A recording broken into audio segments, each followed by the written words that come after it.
The last 7-8 years has been very difficult and challenging for me. There was a pandemic.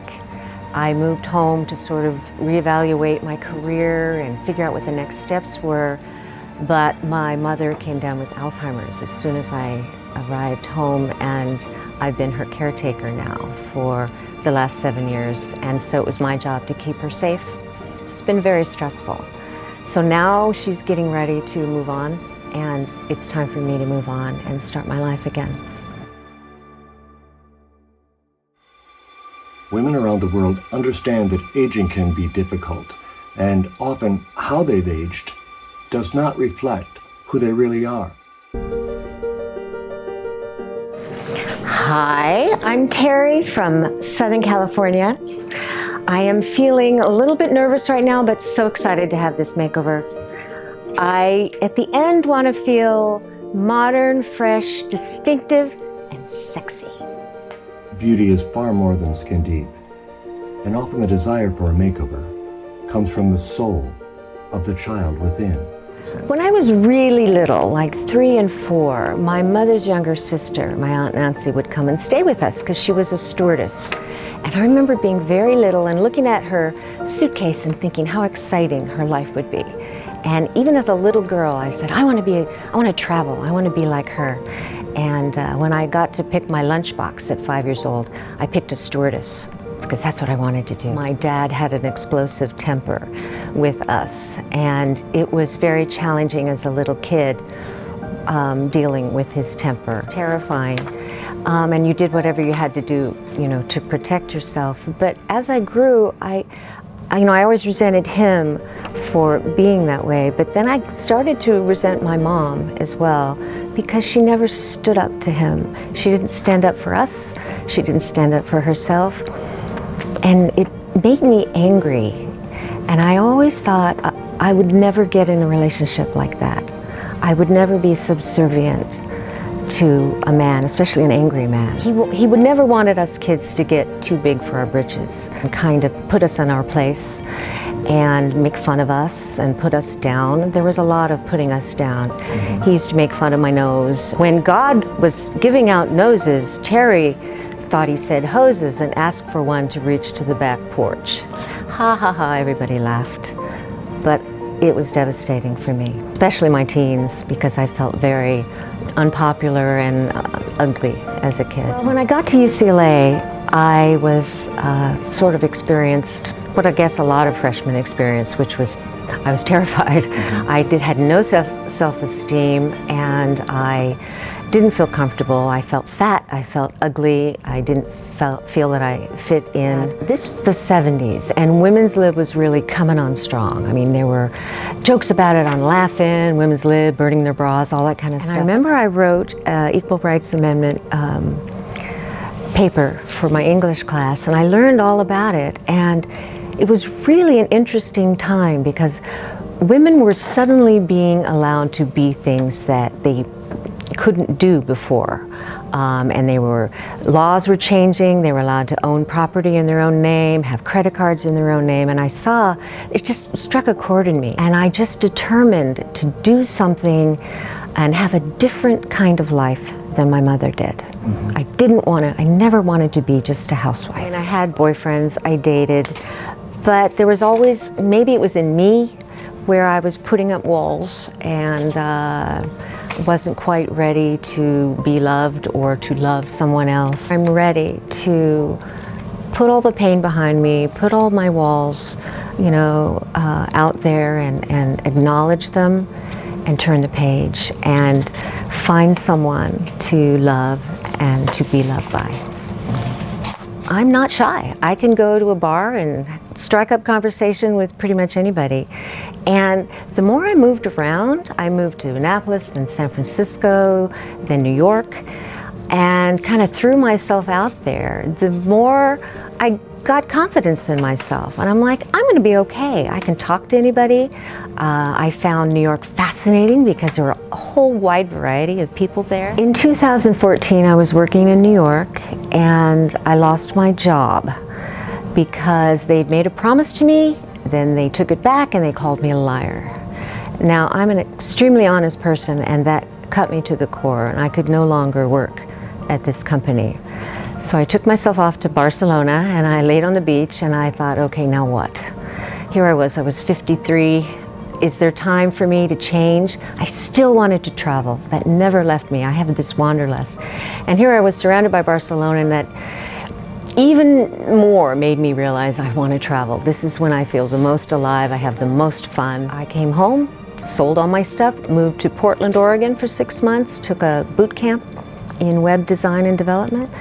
And then I called my mom. I said, Mom, you know, I'm at a place now where I need to sort of regroup and change tracks. Can I come home and stay with you for a while? And she said, sure, stay as long as you like. So I moved in with her. Unfortunately, as soon as I moved in, I noticed things about her that were odd. I took her to a neurologist, and she was diagnosed with Alzheimer's. It's incredibly sad to watch the one person in your life that showed you love leaving you little by little. And I've watched it every day for the last 7.5 years. So, my life has been put on hold. I tried to apply for a few jobs, but I was turned down. The pandemic hit. I was under a lot of stress to keep us both safe, especially her, because she's 86. And I lost my train of thought. Where was it? So now, 7.5 years later, it is time for her to move on to the next stage. And so now I need to pick up my life again. And I need a shot of confidence. My hair's turned gray, it's fallen out. Maybe it's the stress, I don't know. But I'm calling this my 4th booster because I need a shot in the arm of confidence to get myself back out there, to land the dream job where I can travel and I can go out and have fun.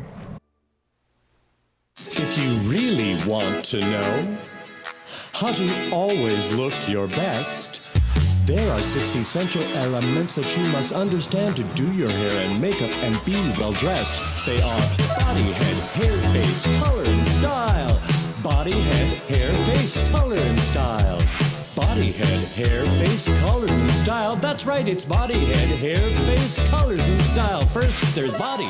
Terry is 5 foot 2 inches. She weighs 141 pounds. Her measurements are 39, 32, 40. At 5 foot 2, she's a little bit short, and her waist is short. She also has saddlebags and heavier upper arms. When we look in profile, we can see that the prominent feature is a heavier bust and a protruding abdomen. But we can see that her legs are shorter, so we want to elongate the leg line, minimize the midriff from profile. Overblouses and jackets and sweaters will be more flattering at or above the hip line. In general, when someone is petite, lighter on the top will help make someone look taller than darker on the top and lighter on the bottom.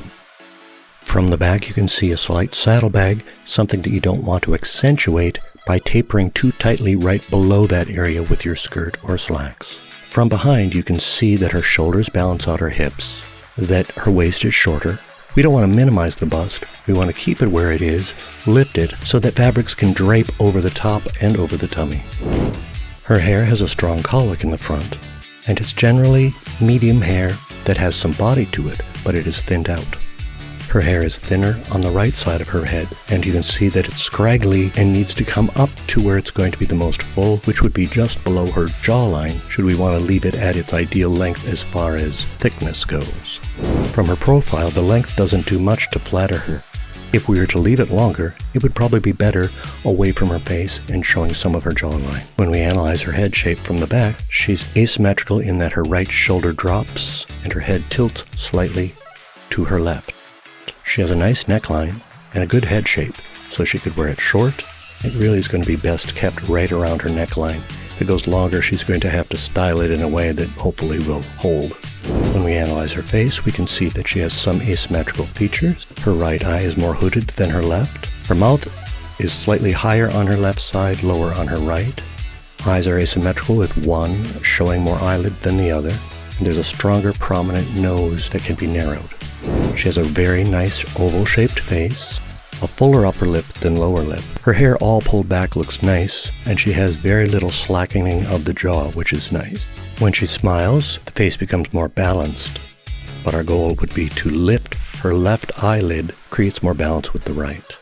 From profile you can see there's a slight kyphosis, a technical term for what is known as the dowager's hump. Hairstyles that fall right to that will be flattering, or she can wear collars or necklines or blouses that help soften that as well. A hairstyle that helps balance the prominent nose without too much height in the crown, which can somehow accentuate that.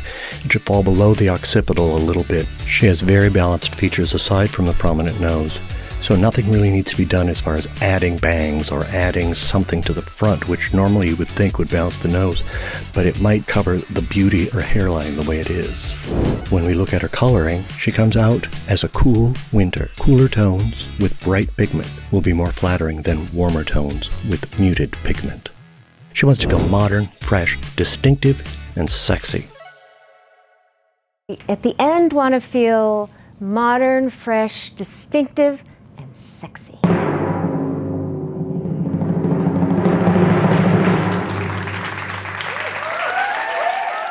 Well, you didn't expect this, did ya?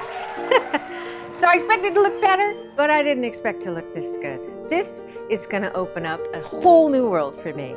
I feel modern, I feel fresh, I feel innovative, and I feel... Wow! God, I'm scared to shit. I don't think that I've ever had anybody just focus on me. You know, a whole team of people just focusing on me. As the middle child, I never felt like I really got my turn. And this is what I feel like I got this week. I got focus and attention and people all working just to make me happier and feel good and look good. It's an amazing experience. I was sitting backstage and I was thinking about this whole experience and just how thankful I was to that you guys picked me for this, and you know, that I could go through this because, and I kind of wish that everyone would have a chance to do this because it's really transformative to have somebody, a whole team of people, again, like I said, just focusing on you for a change. And I think that's what really touched me, you know. I felt like a movie star. And, you know, only actresses, models, and wealthy women get this kind of attention. And it's a shame that everybody can't have it. So that's what I was thinking about. Yes, I need a shot in the arm of confidence to get myself back out there, to land the dream job where I can travel. Because now I think I have the confidence to go out and look for jobs and land them. No more fuddy-duddy. I'm still the same person, but now I'll know I look good. As soon as Christopher saw me and he played with my hair for a while and he said, I know what I want to do. You need to be a badass. And I'm like, yeah, I need to be a badass. I don't want to play it safe. It's not the time, right?